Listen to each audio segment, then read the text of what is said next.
네, 안녕하세요. 오늘은 문재인 대통령하고 일본의 아베 총리를 한번 비교해서 설명을 해봤으면 합니다. 우리 대통령께서 하노이 갔다 오신 다음에 좀 마음이 편치 않으시겠죠. 뭐 얼굴 낯빛도 이렇게 좋아 보이지 않고 뭐 그런 것 같습니다. 근데 아베는 오히려 뭐 김정은을 만나겠다 이렇게 나오고 있죠. 어떻게 이렇게 세상이 바뀌냐 이겁니다. 우리 대통령께서는 몇 가지 얘기를 했는데 우선 어, 우리 대통령하고 아베하고 큰 차이점이 아베는 인도 태평양 전략이라는 걸 내놓은 게 있습니다. 아소다로 일본 외상하고 뭐 공동으로 만들었다고 해야 되나? 누가 먼저라고 할 수는 없는데 아소다로는 일본 외무성 팀들이 만들어준 아이디어를 본인이 가공한 거고 그 양반은 아베는 뭐 본인이 좀 스스로 만든 것도 있는데 둘이 합쳐져서 외교부에서 일본 외무성에서 통합해서 인도 태평양 전략이라는 걸 만들어줬는데 뭔가 하면은 미국과 무조건 한편이 돼서 중국을 뭐랄까 견제한다 그런 겁니다. 중국이 어 1대1로라는 걸 내세워서 그 인도양에 있는 동남아 국가는 물론이고 인도양에 있는 국가, 인도양에는 아프리카도 있습니다. 그런 중동 국가도 있고 그런 나라들로 어떤 투자를 많이 해서 지금 중국이 그동안 이제 세계에 공장을 하다 보니까 많은 투자가 이루어져 가지고 거기 생산품이 많습니다. 자국민이 소비하고도 남을 만큼 물건이 많기 때문에 수출을 해야 됩니다. 수출을 하지 못하면 과잉 생산으로 무너지죠. 과거 미국이 그 공황을 맞은 것처럼. 그래서 수출을 하게 되고 수출을 해야 되는데 하려면은 그쪽에서 이제 그 중국 제품을 살 수 있도록 SOC를 제공해주고 그걸 또 SOC 자체도 이제 중국에 간접 자본 투자가 되는 거죠. 그렇게 해서 이제 중국이 물건을 수출하고 그러므로 해서 그 나라를 중국의 영향권으로 잡아당기는 어떤 종합적인 외교 경제 전략이죠. 그렇게 나간다고 하는데 이건 뭐 사실 중국만 했던 게 아니라 뭐 과거의 광대국들은 다 했던 건데 그거를 견제하려고 하는 게 미국이죠. 미국의 목표는 그 국제정책에서 세력 전위 이론이라는 게 있는데 2등 국가가 경제력이 굉장히 국력이 커지면은 1등 국가를 앞서려고 합니다. 세력 전위가 일어나는 거죠. 그렇게 돼서 그런 경우에 전쟁이 일어날 수 있다라는 건데 세력 전위 이론은 미국에서 나온 정리된 이론인데 그 세력 전위를 하는 단계를 허용하지 말아야 된다. 초강대국은. 그래서 미국은 지금 볼턴이 중심이 돼서 세력전이 추격을 하는 중국을 다시 주저앉히는 작업을 하고 있습니다. 과거에 미국은 이제 같은 현상으로 일본에서 Japan as number one, 에즈라 보겔이라고 하는 상당히 친일파적인 미국 학자가 쓴 일본론 책이 나오고 노라고 말할 수 있는 일본인 일본의 그 유명한 누구죠? 이시하라 신따로가 썼나요? 그런 책들이 나오면서 일본이 넘버 2에서 넘버 1을 넘보게 되자 그때 미국이 이제 일본을 주저앉힌 게 경제적으로 주저앉혔죠. 플라자 합의라 해갖고 일본을 확 주저앉혀서 그 후 잃어버린 20년, 뭐 30년 가까이 경제 불황을 만들어 버려서 일본을 꼼짝 못하게 만들었고요. 가장 큰 거는 1990년, 91년에 있었던 소련을 붕괴시킨 겁니다. 소련은 뭐 명실상부한 2등 국가로서 뭐 세력 균형을 거의 미국과 이뤘다고 할 수 있는데 그렇게 철저하게 따라온 2등 국가를 90년, 91년에 아버지 부시 대통령 때 주저앉혀서 지금 러시아로 만들어버리고 러시아는 지금 뭐 한국 정도의 경제력밖에 가진 나라가 아닙니다. 주저앉힌 바가 있죠. 그래서 미국은 세계 초강대국 지위를 유지하기 위해서 2등 국가, 추격해오는 2등 국가를 전쟁을 하지 않고 무너뜨리는 방법을 찾는데 지금은 중국이 그 대상 국가입니다. G2라고 하는 중국이 되드니까 볼턴 안보보좌관이 이제 중국을 주저앉히는 역할을 하고 있습니다. 그렇게 미국과 중국이 다투는데 거기에 하나의 패라 그럴까요? 뭐 장기판의 말이라 그럴까요? 등장하고 있는 것이 북한이죠. 그리고 이제 뭐 한국이나 일본 뭐 이런 것들도 이제 핵마로 쓰이고 있는데 일본은 딱 미국의 그러한 의도를 알아차리고 무조건 친미 노선으로 가는 게 아베입니다. 그래서 아시아에서는 이제 중국이 인도양 쪽은 미국 세력이 약하니까 그쪽으로 자기네 어떤 과잉 생산품을 수출하고 수출하기 위해서 SOC를 지원해주고 SOC가 완성되면 그 운영권은 자기네가 갖거나 일부 이익을 받는 조건으로 만들어준 다음에 물건을 수출하고 그래서 이제 그 나라를 친중으로 끌고 오는 시스템을 하는 거에 대해서 일본이 그건 아니다 하고 하면서 인도 태평양 전략을 만들었는데 미국이 트럼프가 아베와 이건 무조건 미일 공동으로 하자고 서로 합의가 됐죠. 그래서 그런 것들을 한국도 같이 하자고 제의했는데 우리 문재인 대통령은 못하겠다라고 그랬었죠. 그래서 우리 문 대통령의 입장은 여전히 미국과 중국 사이에서 줄타기 외교, 균형 외교를 하면서 남북 관계를 해보겠다라고 했는데 하노이에서 완전히 다 결렬이 실패가 된 모습이죠. 그래서 일본은 과거 미국에 당한 경험이 있기 때문에 미국에 줄을 서서 가는 겁니다. 중국은 미국에 줄을 설 수가 없죠. 그래서 시진핑이 지금 와서 도광양해를 깨고 이제 직접 이제 등장하는 대륙 굴기로 가고 있는데 그러다 보니까 미국의 견제를 많이 받고 있습니다. 우리 대통령께서는 뭐라 그럴까요? 남북 관계를 끌고 가기 위해서 거기에 대해 반발하는 사람들이 많죠. 북한의 핵도 제거하지 않았는데 왜 남북 관계를 좋게 하려고 하느냐 하고 해서 반북주의자들이 많은데 그 반북주의자를 누르기 위해서 반일 노선을 지금 주장하고 계셨지 않습니까? 그래서 계속 뭐라 그러면 5.18을 몰거나 그래서 반북을 위해 반일을 해왔는데 그러다 보니까 일본하고 사이가 틀어졌고 또 미국은 북한 핵 문제를 풀기 위해서 같이 갔으면 했는데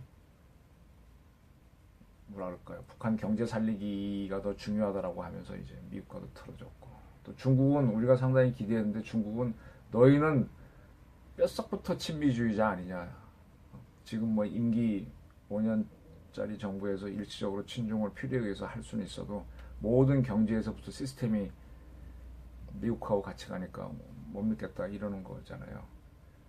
결국 이번에 최선희도 한국은 미국과 연합국가다라고 얘기하면서 이제 뼛속부터 지금 일시적으로 이 정부에서 그러지만 못하는 거 아니냐 이렇게 지적을 한 것처럼 그런 입장이죠.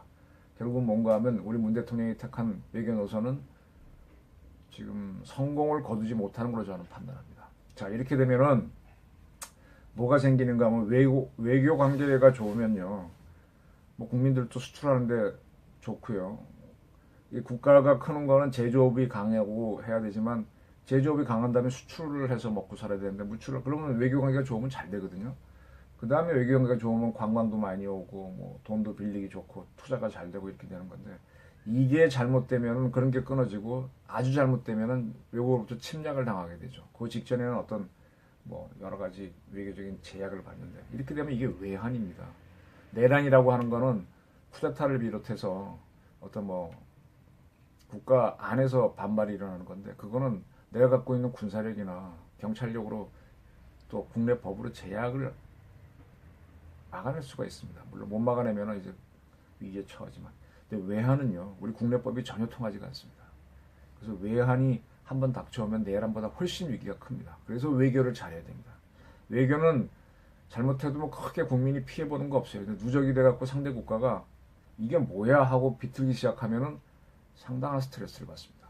지금 미국에서는 미국 재무부가 그랬나요? 북한하고 뭐 어쩌고 한 한국은행들을 기업들을 어떻게 하겠다 이런 발표가 있었죠. 그 다음에 일본에서는 일본 재무성하고 관방성에서 한국에 대한 무역 제재를 가하겠다, 관세를 올리겠다 이렇게 얘기했습니다. 본격적으로 한국에 대한 제재를 나서는 모습인데 미국 제재에 대해서는 두려워하는 사람이 많은데 일본이 하는 제재에 대해서는 일본이 우리나라에 대해서 무역 흑자가 그렇게 많은데 대한민국이 똑같이 관세를 올리면 일본이 손해인데 성공할까라고 얘기합니다. 네, 맞는 말이죠. 그런데 한국이 이렇게 무역자를 누리는 거는 일본으로부터 상당한 기술, 우리가 무역 적자를 봐가면서 기술과 부품을 갖고 와서 만든 물건을 수출해서 버는 게 많습니다. 따라서 일본이 그러한 물품이나 기술에 대해서 제공을 하지 않거나 관세를 올리거나 해버리면 한국은 좀 상당한 타격을 받을 겁니다. 경제 위기가 오는 거죠. 일본은 이미 한국에 대해서 IMF 겪고 나서 이제 스와핑, 갑자기 한국의 외환이 딸렸을 때 뭐 외화를 지원해 주는 것을 하지 않겠다라고 했고 지금은 워낙 한일 관계가 나빠갖고 뭘 할 수가 없죠. 뭐 비자 면제도 뭐 취소할 것처럼 얘기하는데 뭐 쉽게는 되지 않겠지만 그 정도입니다. 이렇게 한일 관계가 나빠지는데 우리 대통령 큰 걱정은 안 하시는 것 같아요. 일본은 우리가 극복해야 할 대상이다. 맞죠? 맞는데 누가 몰라서 그런가요? 근데 매번 주변의 사람들하고 싸우기만 하게 되면은 언제 우린 싸움만 늘지 언제 우리는 발전하나요? 그래서 안이 꼽고 더러워도 상대방 비위를 맞춰가면서 나도 발전하고 또 좋은 관계를 유지하다 보게 되면은 우리가 어떤 뭐 국방 비용도 줄일 수 있는 거니까 우리 대통령께서 북한하고 사이가 좋으면은 경제 비용이 줄고 또 북한에 대한 경제 투자를 해갖고 더 잘 살 수 있다라는 물론 앞에 대통령 박근혜도 북한 통일 대박론을 얘기했지만 우리 지금 현 대통령도 마찬가지거든요. 똑같은 게 일본하고도 마찬가지입니다. 근데 일본에 대해서는 나를 세우면서 일본하고는 상당한 제 3위의 교육국인데 그 나라와는 나를 세우면서 거의 교육이 없는 북한에 대해서는 그렇게 황금빛 비전을 제시하고 있는 거는 참 말이 안 맞는 거죠. 그래서 이렇게 하시다 보니까 지금 한국이 상당히 외교적으로 흔들리고 고립되고 어제 조선일보 같은 경우는 갈라파고스 외교다. 미국한테 채이고 중국한테 인정 못 받고 북한한테서는 한국 못 믿겠다. 일본은 말할 것도 없고 이렇게 되면 한국이 뭘 합니까? 지금 대통령이 뭐 동남아시아 순방하고 오셨는데 동남아시아가 우리하고 관계된 게 뭐가 있어요? 거기 우리나라 건설업체가 가는 현장 가시거나 한국 관광객이 많이 가는 앙코르와트 한번 뭐 이렇게 둘러보는 거 외에는 우리랑 뭐가 있나요? 뭐 말레이시아 가가지고 김정남 암살 사건에 대해서 뭐라고 외교적으로 주문한 것도 없는 거고. 근데 일본, 미국 이런 나라는 우리의 생사 문제와 관련된 것들이 매우 많은데 다 엉켜버렸지 않습니까? 그래서 이렇게 반대로 이제 아베는 그 관계를 굉장히 좋게 해서 지금 우리 남북 관계가 이제 다운이 돼버리니까는 거꾸로 이제 아베는 나와갖고 자기가 김정은을 만나겠다. 김정은을 이제 완전히 우습게 보기 시작한 거죠. 그리고 한국 너 빠져 막 이런 개념인데 물론 그 전에 트럼프도 한번 가서 한번 김정은을 갖고 놀아봤고요. 그래서 이게 상당히 좀 곤란하게 됐습니다. 이거를 어떻게 극복할지 그냥. 근데 문제는 한국 경제가 지금 좋지 않고 또 국내 경제를 살리는 방법 중에 하나가 이제 토목 경기를 일으키고 아파트 경기를 일으키는 건데 그거는 또 서민 경제를 위해서 다 잡아버렸고 어떻게 돌파를 할지 참 어렵습니다. 그러다 보니까 외신에서 수석 대변인이라고 표현했던 거를 야당 대표가 원내대표가 국회 연설에서 얘기했다고 해서 외신 기자를 비난해서 또 버닝썬 사건이니 김학의 사건이니 이런 사건들 뭐 있을 수밖에 없는 사건들에 대해서 대통령이 뭐 어떻게 엄중히 해라라고 하면서 이렇게 관심을 돌리는 노력들이 보이는데 그게 잘 안 통하죠. 처음엔 관심이 쏠리지만은 먹고 사는 문제 해결을 못하고 안보 문제 해결을 못하고 먹고 사는 문제 하려면 안보부터 해야 되거든요. 안보를 해결하고 치안을 해결하고 SOC를 해주고 그 다음에 공정한 룰을 만들고 그렇게 하게 되면 기업들이나 이런 사람들은 스스로 경제를 하는 건데 지금 안보 중에 상당 부분이 국방도 있지만 외교거든요. 외교. 치안은 그럭저럭까지만 이렇게 하다가 한국 경제가 지금 어려워지는 거 아니냐. 그럼 어떡하라는 거냐. 상당히 위기입니다. 대통령께서도 뭐 상당히 방법을 만들어야 되는데 우선 외교적인 방법이 워낙 틀려버렸기 때문에 어떻게 바꿀지 본인이 마이 미스하고 선언은 안 하더라도 이 사람들을 바꿔야 되는데 다시 말하면 정의용 안보실장부터 외교부 장관, 국방부 장관, 통일부 장관 이번에 바꾸려고 하는데 더한 사람을 써가지고 지금 시끄러워지고 있는데 이거 어떻게 하실 건지 본인 생각을 바꾸지 않으면 참 어려운데 본인이 고집하게 되면 계속 이런 마찰이 되면서 민심 위반이 커지겠죠. 그러면서 이제 자기 주장을 지키기 위해서 싸움질이 벌어지게 되면 내분으로 가겠죠. 심해지면 내란으로 가는 거고 외환과 내란이 다 일어나면 국가는 무너지게 될 수도 있는 건데 잘 했으면 좋겠습니다. 대통령께서 신한반도 체제를 거론했는데 뭐 완전히 쓸모없는 말이 돼버렸죠. 신한반도 체제가 뭔지도 모르겠는데 이게 통일론인지 분단론인지 분단론이라고 솔직히 얘기하셔야죠. 하셨어야죠. 그래서 저는 하여간 우리 외교팀의 이 총체적인 부실, 대통령이 원하는 것을 맞춰주는 위스풀 띵킹하고 그룹 싱크를 하는 이 외교팀을 어떻게 할 건지, 외교안보팀을. 정의용 씨 정말 약하죠. 근데 문제는 그분을 대체할 사람이 없는 것 같아요. 문정인 연세대 명예교수를 하지 않을까 싶은데 못하는 것 같아요. 왜 못할까요? 그건 문 대통령 생각이겠죠. 그래서 이건 상당히 사람이 없다. 그럼 결국 뭔가 하면 본인이 노선이 틀렸다는 건데 이걸 수정을 해야 되는데 어떻게 할지 참 답답합니다. 이걸 지켜보는 우리는 그 결과를 같이 뒤집어 쓰게 된다는 것을 아셔야만 할 겁니다. 우리 YS 때 YS가 민족 공조가 뭐 어쩌고 저쩌고 하다가 또 뭐 역사 바르게 세우게 한다고 하다가 일본 버르장머리 고친다고 하다가 뭐 반일에 뭐 민족주의 내세워서 반미 비슷하게 가다가 뭐 어쩌고 하다가 IMF 갔지 않습니까? 거기에 대한 미국이 제가 듣기로는 일본에 대해서 그 만기가 된 그 채권들 연장해 주지 말라 그러면서 IMF 간 걸로 알고 있는데 미국이 한국하고 손을 본 거죠. 아마 이번에도 그러지 않을까 하는 두려움이 좀 있는데 아마 한국 기업들이 준비가 많이 돼서 외환 위기까지는 안 가겠지만 경기 침체는 옵니다.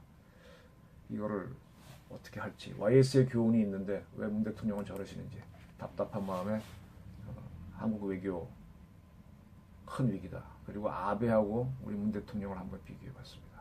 우리 대통령도 한번 국민이 잘 사는 외교를 해주시기를 정말 기원하는 바입니다. 감사합니다. 제가 하나 빠뜨린 게 있어서 추가를 좀 했으면 합니다.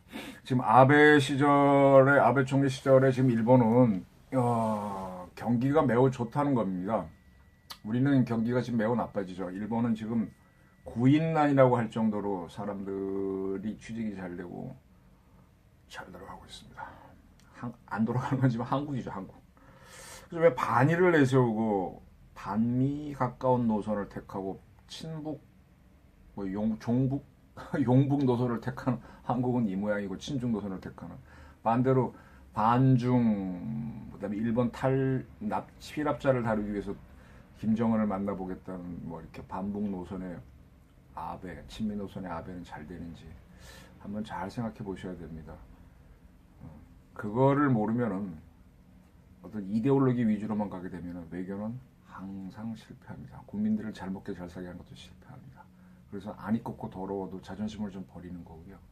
그래서 외교관계에서는 가끔씩 주권을 제약하는 일도 생기는 겁니다. 지금 뭐 여러 가지 한일 문제 갖고 지금 외교 결정을 많이 일으키는데 그렇게 해서 얻는 득과 그렇게 해서 있는 실을 잘 따져 봐가지고 득보다 실이 큰데 계속 밀어붙인다면 결국은 그 정부도 힘들어집니다. 그런 것을 한번 좀 보셨으면 해서 아베는 잘 나가는데 왜 반일 노선을 외치는 문제는 어려운지 한번 오늘 다뤄봤습니다. 감사합니다.